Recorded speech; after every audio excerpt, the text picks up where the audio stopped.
Good Monday morning, my peeps. This is Adrienne Talks, and I want to talk about fire pants. No, I'm not a liar, but my pants were fire. Yeah, that's right. My friend and I, a few years ago, said we were going to be crossing the stage so much that our pants would be on fire, right? We were going to be walking back and forth. And so we did. We worked daily, right? We even bought fire pants, right? Pants with fire on them, just to be sure we had something to inspire us daily. But was it the pants? No. Was it each other? Not really. So, what was it that inspired us to do all this so we could be on stage? It was ourselves. We chose each day to believe that we could do it. We could walk the stage. We could be walking the stage as many times as we wanted. And we were, right? Either one of us could have chose to stop working each day and let it all go, but we didn't. We made a personal choice each day to show up and do what we know works. So, of course, we had somebody there that was helping guide us, right? Yeah, we worked together, but at any point, either one of us could have backed out. I mean, I've been in accountability partners where all of a sudden people just quit showing up or quit calling or things like that, right? But you keep going or they keep going, right? You these people keep doing things whether or not that person shows up, right? You do the things that make your dreams come true. I'm sure you've experienced this, whether personally or you've seen it, but these people get to choose daily. And sometimes accountability partners decide, I don't really want to do it. And then you have to make the decision, right? You have to make the decision if you're going to keep going. I think it's so interesting because people are always looking for someone to inspire them or light a fire under them or to encourage them to keep moving, right? But friends, I hate to say it, there are people around you doing that daily. If you really looked around, there are people who could inspire you, who could light a fire under you, who could encourage you to get moving every day. But you get to choose whether you see them or not, whether you follow along or whether you keep waiting for that certain thing to happen. So many people get in slumps. You guys, I hear it nonstop with coaching, with other people on my team, with other people in my company and other companies, right? We've all had these moments where things don't go the way we want them to. And I hear it, right? Slump. It's not working the way I want. And I've had my fair share of them and even some recently too, right? It happens. Okay. So first of all, know it's normal. Okay. Um, but second of all, along with knowing that it's normal, we need to start looking at what stories we're telling ourselves that we once did not, right? Because we wake up so many days in life. I love my job. I love what I do. Business is soaring, right? Everything's going great. You love it. It's happening. And then maybe something feels hard. Maybe you don't hit the sales you wanted. Maybe you fell a little short from a goal you had, something like that, right? And maybe we ignore it. We let it sit under the surface a little and our spirits get down a little, but we pretend like it's not there. And maybe we work a little less hard because of it or with a little less belief. And you guys, this is where the snowball starts for sure. This is where it starts because our spirits get down. We work a little less. So we see less results. So we have less belief and it keeps happening until we stop it. Nobody else can stop it, right? We can reach out to somebody to help, of course. We have to take the reins and do something, though, because you can listen to a podcast that inspires you. You can call somebody that you haven't talked to ask them for a little encouragement, right? You can turn on your jam, right? Your favorite song ever and start working with excitement and fire. But every time someone's in a slump, there are two things that have to happen. They have to be willing to do something about it. And B, they have to take action. They have to. So I love this quote, and I saw this on Facebook the other day, and it was the only person coming to save you is your healed self. So think about that. I want you to listen to that again. The only person coming to save you is your healed self. We can't wait for others, you guys. We can't. We have to find what is holding us back and really look at it, dig into it, be curious, ask questions.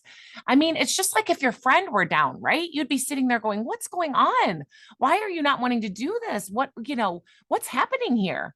Right? Take a look at the stories you're telling yourself, because just like when you're sitting there with your best friend, they're saying the same, you're telling yourself these same stories when you're like, no, of course you're smart enough. Of course you can do this to your friend. That's what's going on in your head too.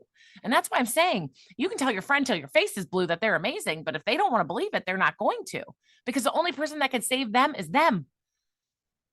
So a few years back, I was on the verge of being done with my business. Really, I had a few people that left my team and it just didn't seem to be going the way I wanted it to go. And I was devastated, right? My team sales were way down and I was about to throw in the towel. So I did, like I said, and I reached out to a friend of mine, Laura. And here's the deal, I was in a slump and I wasn't really wanting to change. But I decided I needed to. So I gave her that call, right?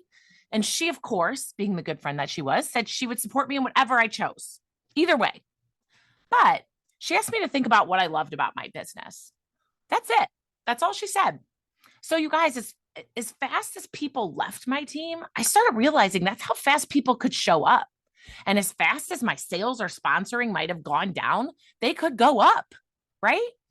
You have to remember why you love what you do and go back to your authentic self and your belief and do what you love. You have to heal your thoughts. And what I realized by her asking me this, right, is that I really loved helping people.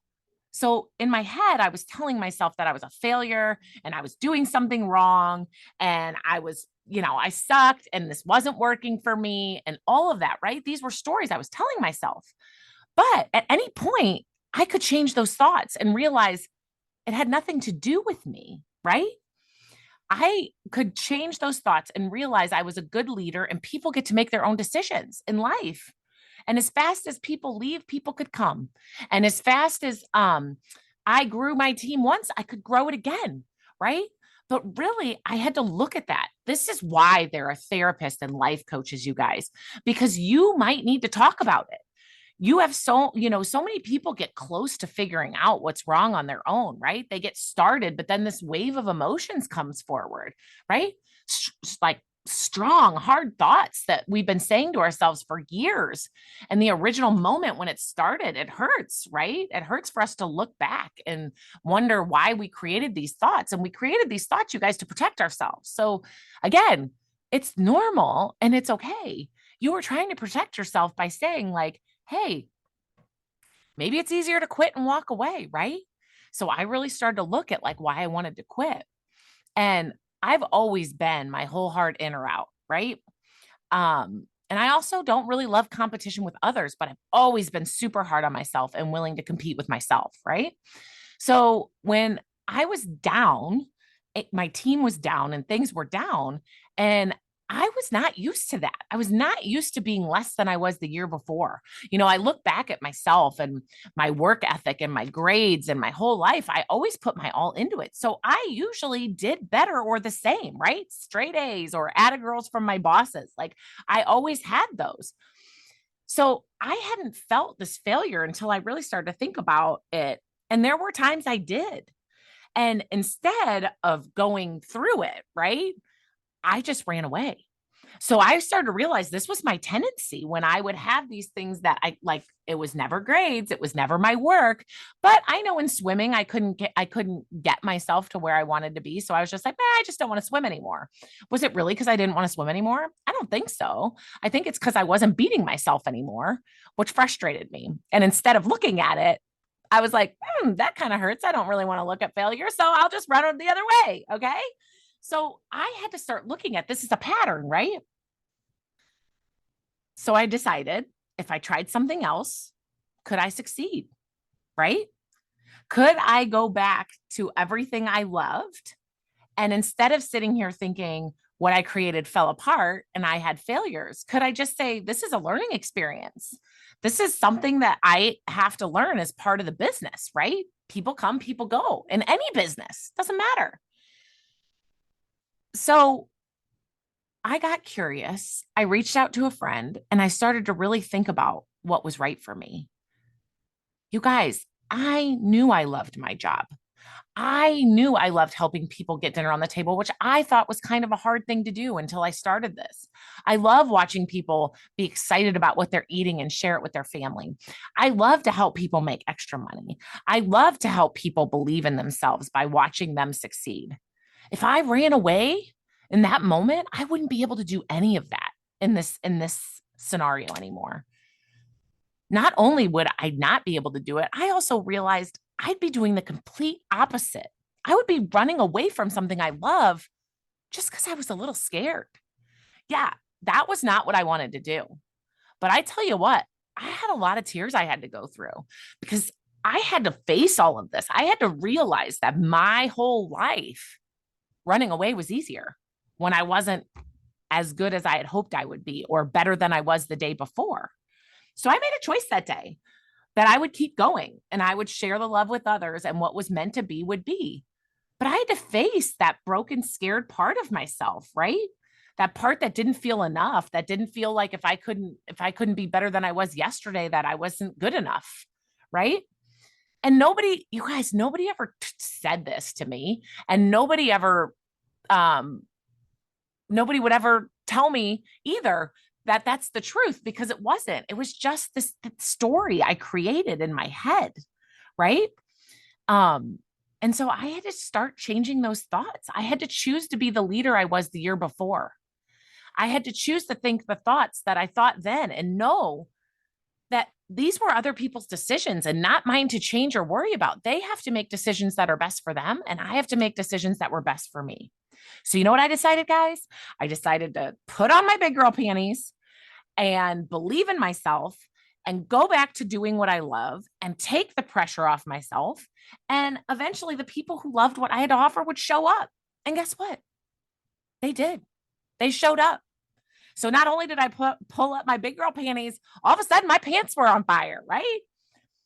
Because I chose to think differently. I chose to go back to the strength I had and realize that sometimes, even in strength, we're going to have weak moments, right? And there are some days still I have to stop and ask questions and be curious about why these pesky thoughts are coming in or why I don't think, I'm enough. Of course. So, whatever you have going on, worthiness, different things going on in your life, they will show up. Will it ever go away entirely? Probably not. I wish I could tell you it would. So you just have to realize that healing yourself is a forever process. And sometimes, you're going to heal that wound and it might reopen. Or there might be another wound you got to start dealing with that's been kind of sitting over there festering, but the other one was bigger. So you dealt with that one first, right? But life is learning and it's growing. And so, you guys, I just really wanted to come on here because I really think sharing these stories, it's hard and it's scary because, like I said, all these people who I've talked to about them feeling like they're in a slump, they feel alone.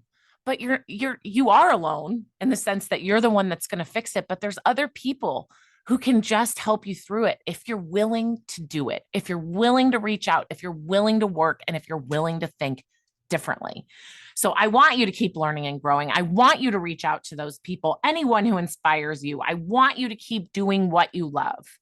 Choose you, choose commitment, choose better thoughts, and choose fire pants, my friends. So until next week, when Adrienne talks, realize the power is within you.